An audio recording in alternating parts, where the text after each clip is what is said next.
How to make a friendship profile in Snapchat. Hello everyone, welcome to this channel. I'm Emily and I'm here to help you out today. So without any delay, let's get started. Now, first of all, go to the Play Store application and make sure that your Snapchat application is updated to its latest version on your device. So as you can see, it is updated to its latest version on my device. So I'm going to tap on open and it will lead me to the home page of Snapchat application. Now make sure that you're logged into your account. After that, what you can do is just go to the chat section.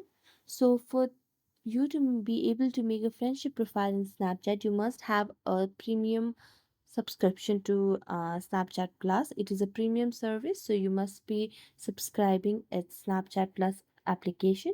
Only then you'll be able to make a friendship profile.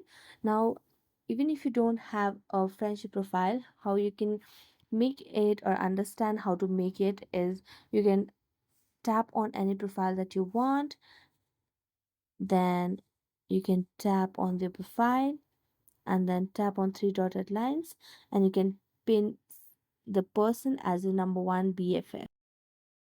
And then tap on next, and as you can see, subscribing is not currently available for my region. So that's how you do it and how you make a friendship profile in Snapchat. So thank you so much for watching this video. If you enjoyed it, don't forget to like, subscribe and hit the bell notification for more updates. That's it for today and see you next time.